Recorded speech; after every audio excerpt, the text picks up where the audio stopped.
Combinaient eux-mêmes leur patrimoine génétique et s'exposaient à de multiples dangers. Les enfants leur appartenaient comme des objets. Ils ne prenaient pas la liberté comme il est d'usage aujourd'hui. C'est ce qui s'appelait une famille. Nous avons beaucoup progressé depuis lors.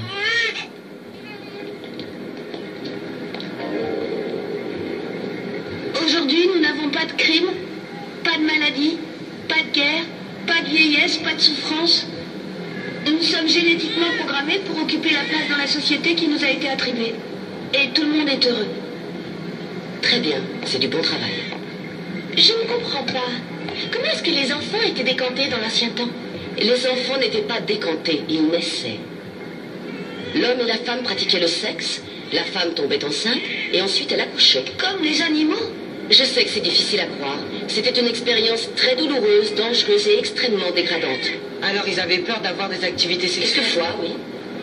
Quand un homme et une femme voulaient avoir des bébés, ils étaient obligés de se marier. Et l'activité sexuelle n'était tolérée qu'entre ces deux personnes. Pendant combien de temps? Toute leur vie. Vous voulez dire que c'était des pères et des Il mères? n'est pas nécessaire d'utiliser un langage ordurier. L'ancien système encourageait les comportements négatifs. L'envie, la traîtrise, la propriété. Les enfants étaient élevés dans de très mauvaises conditions et ils n'avaient pas de soma pour atténuer leur douleur. La vie était très différente avant les guerres. Il a fallu que le monde soit unifié par un gouvernement rationnel et scientifiquement éclairé pour que nous puissions entrer dans l'ère du progrès. Aujourd'hui, nous vivons dans le luxe, l'harmonie et la sécurité. Y a-t-il jamais eu une époque plus agréable à vivre? Non. Le monde remercie Soma.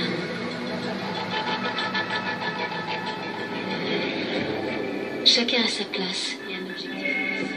Ainsi, tout le monde est heureux et vit en harmonie. Les alphas, les bêtas, les gammas et les deltas. Tout le monde appartient à tout le monde. Nous devons respecter les deltas, les gammas et les bêtas. Nous sommes tous utiles et je suis fier d'être un. J'aurais détesté être aussi ennuyeux. Suivre les ordres comme un gamma ou surveiller comme un bêta. Nous sommes tous utiles. Nous devons respecter les deltas, les gammas et les bêtas. Nous sommes tous utiles. Je suis fier d'être un. Chacun a sa place et un objectif précis. Ainsi, tout le monde est heureux et vit en chut. Ça va aller, prends un peu plus de Soma. Tout le monde appartient à tout le monde. Nous devons respecter les deltas, les gammas, les bêtas. Nous sommes tous utiles. Et je suis fier d'être un alpha. J'aurais détesté être aussi ennuyeux qu'un delta. Suivre les ordres comme un gamma ou surveiller comme un bêta. Nous sommes tous.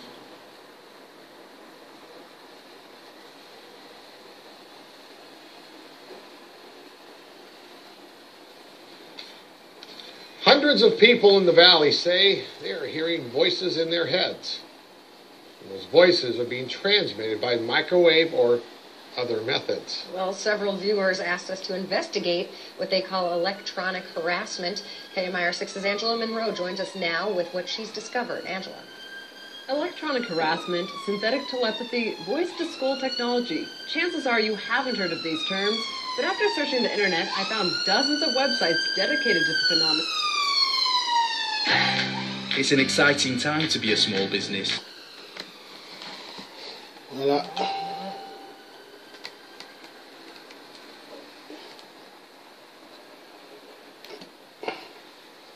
Publicité, publicité, pendant qu'il y a des bonnes choses. Residents who say they're victims. How much more can you invade me than to go into my brain? It sounds like somebody else is reading the book, only it's thoughts. We're not having a group hallucination. This is actually something that's happening. These men all live in the area, didn't know each other before the voices started, and say someone is playing mind games with them. But mostly it's a lot of derogatory comments about whatever you're thinking about. Kevin Bond says he used to have a normal life. I was living in the San Diego area. I was clerking for a federal judge, and I noticed that I was being followed by a whole bunch of people. According to the websites, what Bond is describing is called gang stalking. He moved to Palm Springs to escape. I started hearing, as you'll hear, hearing voices, and what they'll call voice-to-skull or microwave hearing. Bob Stansfield says his experience was similar and started a decade ago. They were active and following me around here. and I started hearing the voices a little bit after the vehicular stalking. Randall Ringer says the voices started when he was undergoing chemotherapy. The first thing that was said was Randall. He told us how. As control while drag. Lui permet d'avoir accès au carré VIP. Comme un produit de supermarché, les... Voilà. Le nouvel ordre mondial. Directement sous la peau, reportage Jacques Cardos, Thierry Breton. Attention, cet homme est porteur d'une puce électronique. Implantée dans le bras, elle lui permet d'avoir accès au carré VIP. Comme un produit de supermarché, les clients sont barcodés et la puce contient leur crédit consommation. Ainsi, dans cette boîte de Barcelone, il y a ceux un peu vieux jeux qui dansent encore avec un porte-monnaie et ceux qui n'en ont plus besoin. Légalisée depuis 1 an, cette greffe est même proposée à l'intérieur de la boîte contre 125 €. L'opération ne dure qu'une vingtaine de minutes.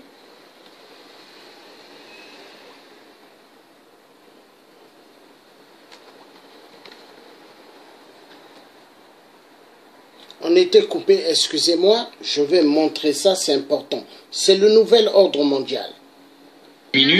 D'abord une petite anesthésie locale, ensuite la puce est greffée sous la peau et reliée à un compte personnel, un peu comme un compte bancaire. Je ne sais pas pourquoi j'ai voulu faire ça. En fait, c'est peut-être parce que tout le monde l'a. Et puis, c'est pour savoir comment c'est juste pour ça. Cette puce qui vient des États-Unis a obtenu un droit de commercialisation à condition de ne pas détenir d'informations médicales. Facile à implanter, n'importe qui peut donc s'improviser infirmière de boîte de nuit. C'est plus facile que de faire un piercing.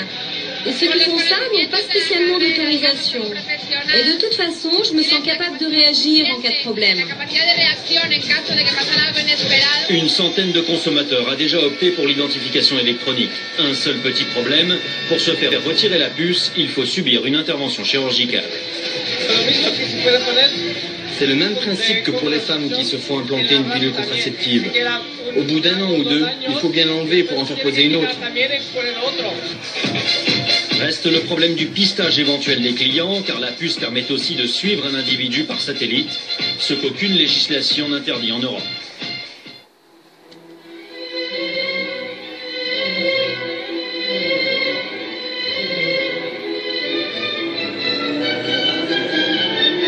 Bonjour Jacques Attali.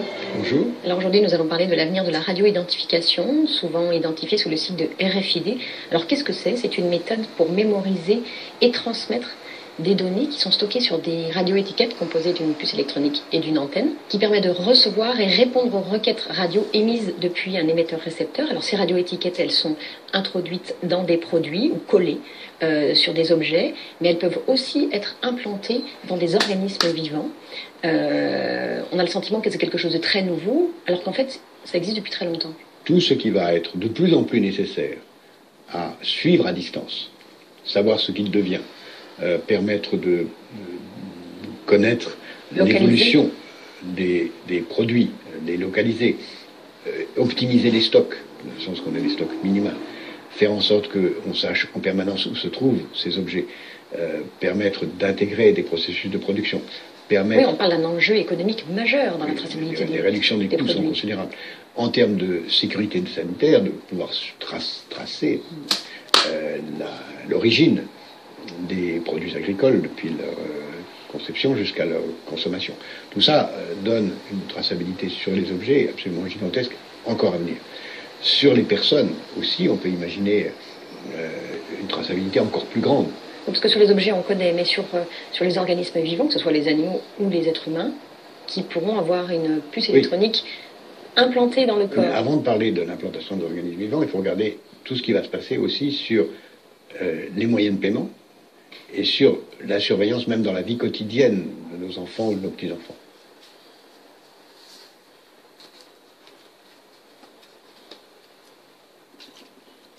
Alors, pour ceux qui ne connaissent pas du tout, qui ne sont pas du tout branchés, en quelques mots, c'est quoi le Bluebeam Project?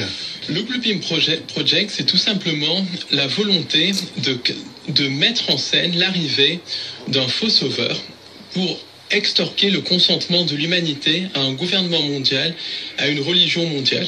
Et tout ça sous fond de nouvelles vibrations de réveil de l'humain. Donc ce nouveau sauveur incorporera à la fois les caractéristiques des sauveurs des différentes religions et des caractéristiques scientistes, sous-entendu faux sauveurs extraterrestres, faux messies et tout ça. Voilà. Général. Alors, qui est derrière, c'est essentiellement des entités sans âme que certains qualifient de reptiliens, que d'autres qualifient de démons, d'autres encore peuvent qualifier de djinns. Ça, c'est en fonction de la religion, du langage, de la religion, de la croyance. Mais c'est essentiellement des entités interdimensionnelles qui n'ont pas d'étincelle divine, des sortes de formes d'intelligence artificielle qui nous manipulent par la peur. Alors, attendez, je reprends. J'essaie de comprendre, Paul. Donc, vous me dites qu'aujourd'hui, le projet Bluebeam est donc dirigé par des entités, mais d'où elles viennent ces entités? C'est quoi, extraterrestres, pas extraterrestres? Elles sont où dans l'univers? C'est des entités qu'on peut qualifier d'extraterrestres parce qu'elles ne sont pas humaines, mais qui essentiellement vivent dans les interunivers. Les interunivers, c'est quoi? C'est des espèces d'espaces qui sont situés à une autre fréquence que la réalité physique, qui ont d'ailleurs été documentées par une physicienne italienne, Giuliana Conforto, dont je vous recommande le livre L'univers organique. Elle a découvert ces univers parallèles, si vous voulez, par l'intermédiaire de photons, de recherche sur la lumière et tout ça. Et ces univers parallèles, il y a des univers qu'on peut appeler positifs et des univers négatifs qui sont incompatibles avec l'existence d'une vie organique, avec l'existence d'une étincelle divine. Et c'est de là d'où viennent ces entités sans âme, ces entités reptiliennes qu'on peut qualifier de démons dans le langage judéo-chrétien.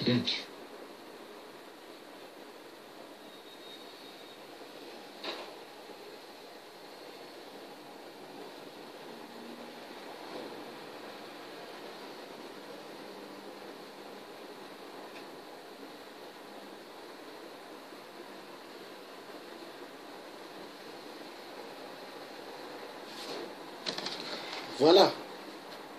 Nous allons suivre autre chose. Très important.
Yeah.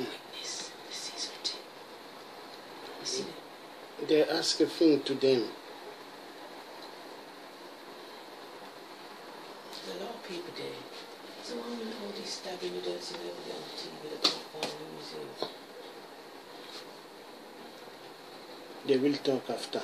Something happening down the destiny.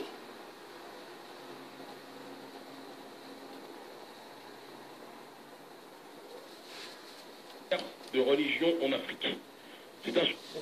Et donc on va parler ce soir d'un sujet qui me touche, qui me tient à cœur. En l'occurrence, à qui profitent les guerres de religion en Afrique.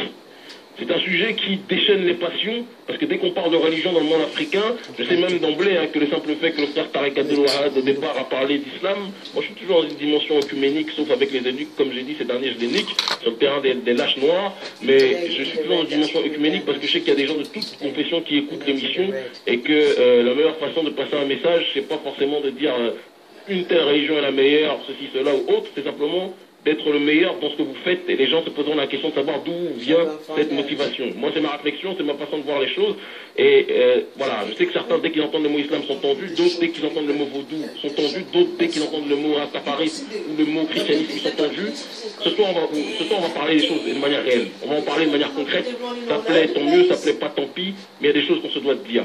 Je vais être dans une optique, clairement et simplement, d'avoir une démarche, encore une fois, tripartitionnelle sur le terrain de la réflexion, avec l'objectivité, la prédictibilité, la démonstrabilité, réflexion qui nous a été apposée par le frère que vous connaissez, en l'occurrence le professeur et philosophe gabonais qui me forme entre autres, d'accord, le professeur Grégoire Biogo, à qui je passe un gros OTEP, ce soir, qui nous écoute, je le sais. On va parler donc, et ça va être divisé en 3 parties sur l'axe de la réflexion, mais il n'en demeure pas moins qu'il y aura 4 entités qui seront visées lorsque nous parlerons de ceux qui profitent de ce crime, que sont justement ces guerres de religion en Afrique. Il y a évidemment les oligarques occidentaux que nous trouvons, et on va développer ce sujet. Il y a aussi les oligarques des pétromonarchies arabo-mondialistes que vous connaissez, d'accord, et évidemment les oligarques africains qui sont concernés par cette réalité qu'on ne peut nier, et in fine, il y aura les idiots utiles, que sont certains afros de la diaspora qui se disent centrés sur l'Afrique, mais qui sont centrés en réalité que sur leur connerie, qui se disent afrocentriques, mais qui sont en réalité dans la plus grande ineptie. On aura l'occasion de le voir ce soir, donc tout le monde va en prendre. C'est pas dire le méchant c'est l'autre, et nous on s'oublie, on va parler de tout le monde, et ça va être une analyse globale. Je commence donc par la partition jouée par les oligarques occidentaux. Prenez des notes, et ceux qui ont le seum, remplissez votre bloc-notes pour que la confrontation d'idées, que ce soit par mail ou si vous avez le courage d'appeler après, puisse s'effectuer. Pour commencer, pour aller dans le vif du sujet, d'emblée, il faut savoir que la question des guerres religieuses en Afrique relève d'un schéma global, mondialisé, de domination d'une élite oligarchique de plus en plus facilement identifiable. Dans nos précédentes analyses, nous avions déjà traité des effets en Afrique de 2 éléments géopolitiques fondamentaux de la pensée dominante des oligarques. Premièrement, le fameux plan américano-britannico-israélien nommé YINON, Y-I-N-O-N, excusez-moi, j'ai pas l'accent hébreu et je compte pas l'avoir, comprenne qui pourra, qui consiste à démanteler tous les grands États africains et de petits États microscopiques en de petits États microscopiques, excusez-moi, plus facilement manipulables. C'est déjà le cas en Somalie, au Soudan, en Libye. C'est également ce que ces oligarques-là tentent d'imposer dans le grand royaume, qui est aujourd'hui à l'actuel un pays malheureusement morcelé, qui est la République démocratique du Congo, qui traverse une crise réelle et une grosse pensée pour eux à l'heure actuelle.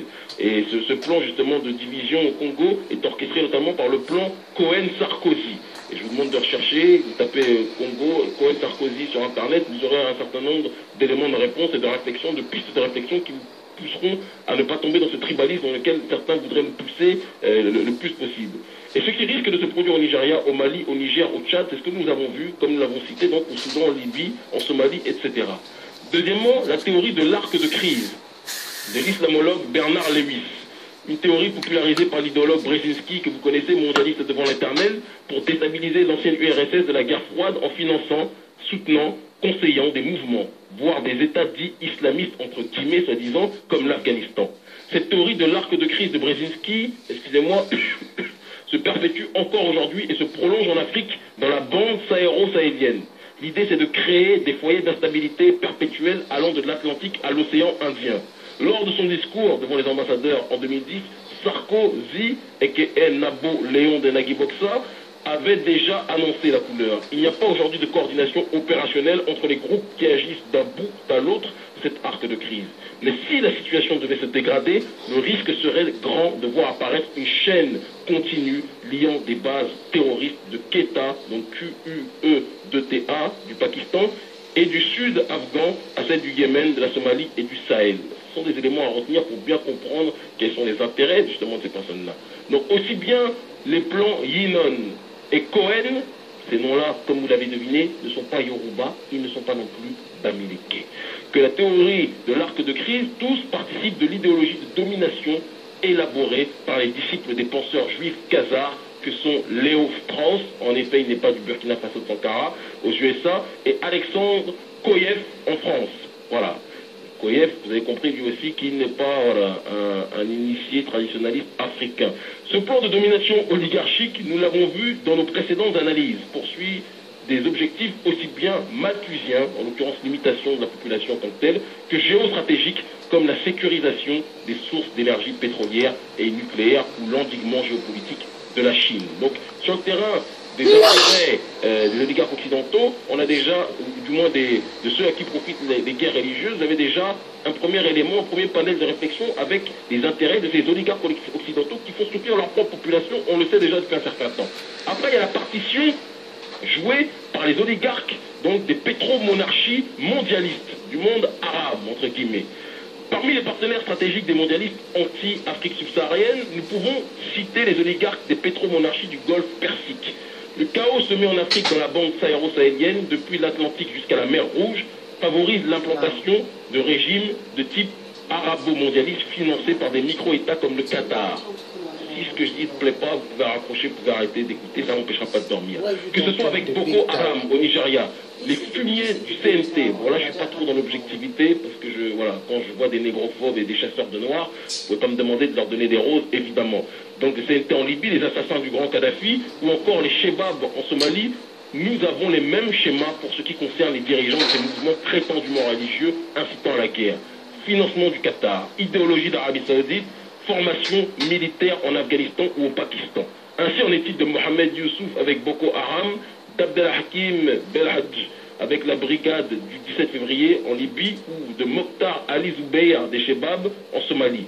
Ainsi, ces micro-émirats du Golfe Persique ne représentant qu'une poignée de personnes, il faut bien le préciser, hein, une poignée de personnes, et pas le monde arabe de cette région, espèrent étendre leur influence au-delà de la péninsule arabique grâce à cette offensive sur l'Afrique. Il faut savoir que lors du dernier sommet afro-arabe organisé en 2010 à Sirte par le Feu, l'un des plus géants dirigeants africains des derniers temps, en l'occurrence Muammar al-Kadhafi, ce dernier leur ôtait toute possibilité d'étendre leur pouvoir sur l'Afrique tant que le guide libyen était encore en place. Et donc l'objectif pour cette pétromonarchie mondialiste était de contrôler le sud de l'Algérie et du Maroc, le Sahara occidental, le nord et l'est de la Mauritanie, le nord du Mali, celui du Niger, le sud de la Libye, le nord du Tchad, le Kordofan, en l'occurrence le Soudan, et une partie de la Somalie.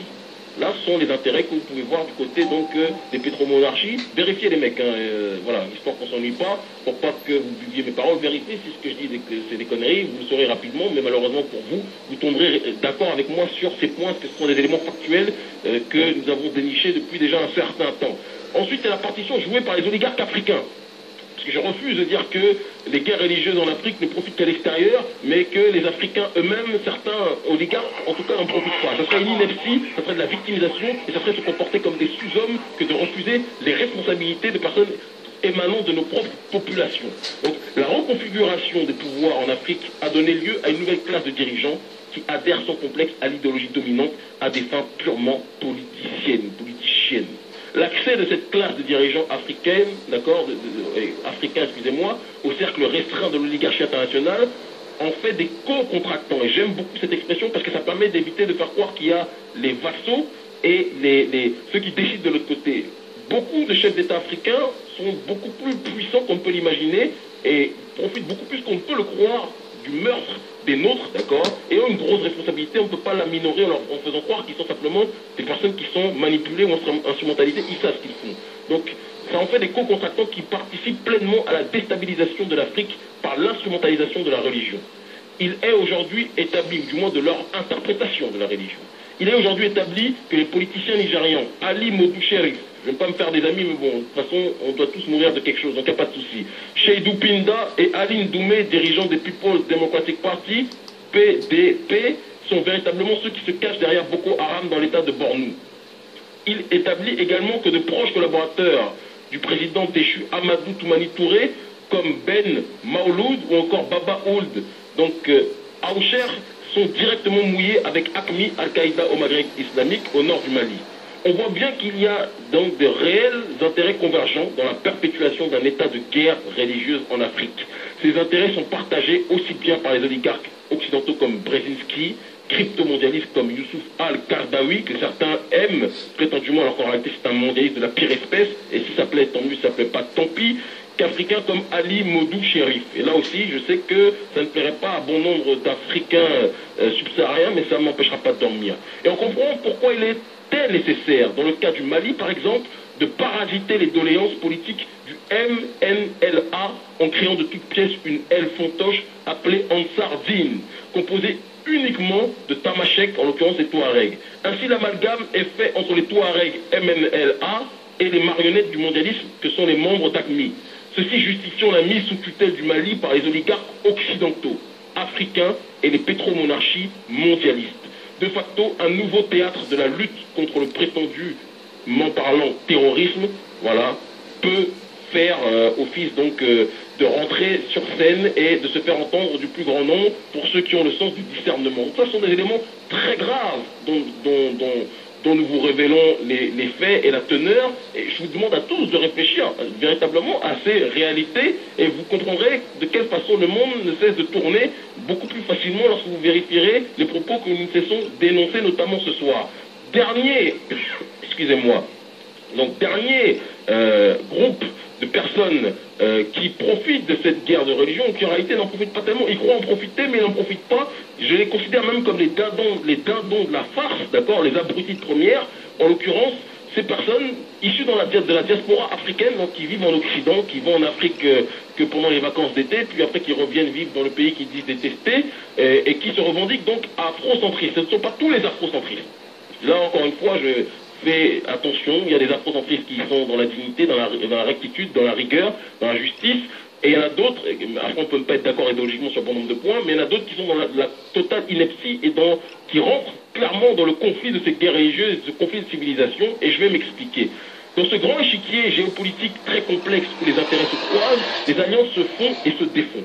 Il existe un groupe que je qualifie moi à titre personnel et j'en assume la responsabilité, ça plaît tant mieux, ça plaît pas tant pis, et je sais que je saoule quand je dis ça plaît tant mieux, ça plaît pas tant pis, mais tant pis, voilà, éteignez si vous voulez pas écouter, un groupe d'ahuris qui joue le jeu des oligarques sans s'en rendre compte. Ils se disent afrocentristes, mais ne le représentent pas tous systématiquement forcément. Mais ils ne sont ni afro ni centristes. Ils sont loin de l'Afrique, ne la comprennent pas. De même, ils ne peuvent même pas être centristes puisqu'ils sont au centre de rien, mais en marge de tout. Ils incitent à la guerre des religions en Afrique, camouflés comme des petits PD derrière des claviers d'ordinateur. Ils se pensent conscients et dans le même temps insultent les Africains chrétiens, musulmans, rastas ou traditionalistes africains sous prétexte que ces millions d'Africains seraient des aliénés parce qu'ils n'auraient pas une vision comique de l'histoire. Ils n'ont pas compris que Kemet c'est un code de réflexion qui nous permet de décrypter la situation, mais qu'en aucun cas ça ne doit permettre à ces enfants de l'opulence de juger des Africains qui vivent des réalités africaines et qui sont peut-être bien plus initiés et bien plus concernés par les réalités africaines que ces derniers. En faisant ça, ces afrocentristes, donc qui ne cessent de critiquer et d'insulter des personnes qui auraient des religions, entre guillemets, prétendument parlant, je dis bien prétendument parlant, étrangères à l'Afrique, ne font que jouer le jeu des oligarques précités. Là où les miliciens d'AQMI, ces assassins, sont au moins payés pour faire ce sale boulot, ces afrocentristes de pacotille, bien souvent installés dans les bibliothèques de Paris, eux, le font gratuitement, devenant des idiots utiles des oligarques qu'ils pensent combattre. Dans le même temps, ça montre que ces afrocentristes sont de véritables ignares de la culture africaine. Car tout Africain sait qu'à la base, la religion africaine est bipartitionnelle. Une partie ésotérique réservée aux initiés, un très petit nombre de gens par essence, et une partie exotérique réservée à la masse. Or, dans la société traditionnelle, écoutez bien ce que je vous dis s'il vous plaît, le volet exotérique était enseigné via les métiers. Le tisserand apprenait la cosmogonie via le métier à tisser. Le forgeron apprenait les principes de théologie via ses outils de travail et ses méthodes de travail. Ainsi de suite pour les autres métiers. C'est quelque chose que je continue à voir là où je suis installé, sur le continent africain, contrairement à ceux qui sont dans les salons parisiens. Mais avec la disparition, qui viennent en Afrique en vacances, mais avec la disparition progressive de la société traditionnelle, la transmission par les corps des métiers devenait impossible, si bien qu'est arrivé l'enseignement par les religions dites révélées, mais révélées, j'ai envie de dire, à ceux qui ne les connaissaient pas, mais que la population originelle connaissait en réalité, pour perpétuer la cosmogonie africaine, mais aussi pour protéger l'enseignement ésotérique des initiés. D'où le fait que très vite, les grands initiés adoptèrent pour enseignement exotérique, et ça a une importance de taille, les religions dites révélées et conseillaient de faire pareil à leur population. Ce fut le cas par exemple du grand initié nubien Dou al-Nun, qui est né en 796 et mort en 859. Il adopta comme voie exotérique l'islam. Ce saint homme africain, versé dans l'initiation égypto-nubienne, déchiffrait les hiéroglyphes 1000 ans avant Champollion. Il faut bien vous en rappeler, notamment pour les kémitologues qui ne se basent que sur Champollion pour effectuer leurs recherches. Rappelez-vous bien que les Africains étaient déjà dans cette démarche-là bien longtemps avant l'existence de Champollion. Il en connaissait le vrai sens ésotérique, ce qui explique ses pouvoirs de thaumaturge, de médecin guérisseur, au point que les musulmans donc, du 8e siècle en firent le saint patron des médecins, comme les Grecs des siècles avant avaient fait d'Imhotep un autre africain originel, le saint patron de la médecine.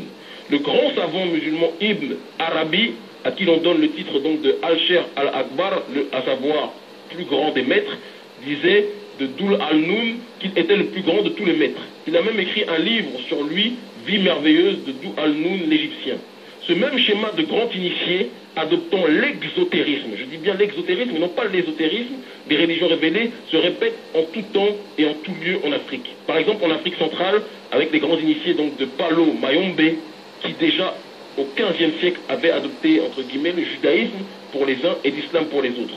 Ou encore en Afrique de l'Est avec les grands initiés Oromo qui adoptèrent soit le christianisme, soit l'islam, sur le terrain exotérique, mais qui avait toujours cette notion, comme l'expliquait le Dr Ali Abdou Mohamed, de traditionnalisme africain ancré dans leur réalité sur le terrain ésotérique. Plus proche de nous, dans le temps, on peut citer des grands initiés comme Amadou Ampateba, initié Peul du Mali, d'accord, et Tiran Dong. Nous allons passer sur autre chose avant de prendre fin à ce direct. Surtout quand vous êtes planqué derrière vos... On va prendre fin.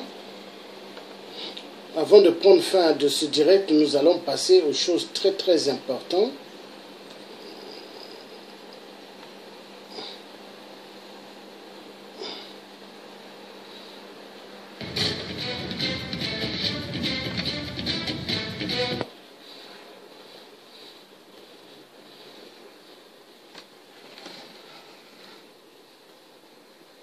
Et 2018 est sans doute une année de grands rendez-vous, donc de mobilisation d'envergure sur le continent africain. Au Cameroun, par exemple, ils sont 28 à avoir formellement déposé un dossier à Elecam, l'organisme chargé du scrutin présidentiel du 7 octobre prochain. Parmi eux, Paul Biya, 85 ans, dont 36 au pouvoir et pourtant candidat à sa propre succession. Face à lui, plusieurs candidats d'opposition, mais manquent à l'appel, l'historique Ni John Frondi qui a décidé de passer le témoin à la jeunesse du Social Democratic Front qui a investi Joshua Ozi, candidat du principal parti d'opposition, dans un contexte social des plus clivants, avec la menace djihadiste, mais surtout la contestation à caractère sécessionniste dans les régions du nord-ouest et du sud-ouest du pays. Pourquoi le président entend continuer à diriger le Cameroun? La question sera posée. Contexte électoral également. En République démocratique du Congo, le président Joseph Kabila Kabange ne peut être candidat en vertu de la Constitution, mais son dernier discours à la nation laisse planer le doute sur ses intentions, le président rappelant sa passion pour le Congo. Le retour effectif de Jean-Pierre Bemba pour candidater peut-il avoir une influence? Si oui, laquelle? Presque miraculeusement libéré par la Cour pénale internationale, le sort de l'ex-chef rebelle est sans doute envié aujourd'hui par un autre dirigeant africain célèbre détenu dans la geôle de cette même institution pénale, Laurent Gbagbo. L'ancien président ivoirien a demandé une libération pure et simple au regard de l'impossibilité pour le bureau du procureur pour prouver les faits à lui reprocher. Mais l'Afrique, c'est aussi une opposition qui refuse de laisser le champ libre à la politique des gouvernants qu'elle estime contraire aux aspirations du peuple, même si souvent elle voit ses leaders inquiétés à juste titre ou non dans des sagas judiciaires sans fin. C'est le cas au Bénin où Laurent Métoyon, membre du Parti communiste, syndicaliste et opposant, vient d'écoper de 50 prisons fermes, ou encore au Sénégal où Khalifa Sall connaîtra son sort définitif en appel le 30 août dans un procès pour détournement de deniers publics. Autre Sénégalais, autre opposant, Karim Wade, fils d'eux, qui a reçu la garantie d'une contrainte d'accord de la part des autorités sénégalaises dès son retour au pays dans l'affaire dite d'enrichissement illicite qu'il a vu être condamné à plus de 210 millions d'euros d'amende. Mais même sans ses leaders, l'opposition s'organise dans la capitale sénégalaise qui a par ailleurs servi de cadre aux travaux de la première édition de l'Université populaire de l'engagement citoyen UPEC. Pour quels objectifs? Mobilisation pour finir au Togo, où cela fait plus de 10 mois que dure la crise politique entre opposition et pouvoir, malgré la médiation conduite par Nana Akufo-Addo et Alpha Condé à l'initiative de la CEDEAO. Les partis à la crise n'ont pu trouver un terrain d'entente qui satisfasse tout le monde. Lomé, qui a reçu le sommet des chefs d'État de la sous-région, a vu ces derniers faire des recommandations afin de dénouer cette crise. Tous ces sujets et bien d'autres sont abordés en plateau avec un invité. Du néocolonialisme, il est là à l'époque du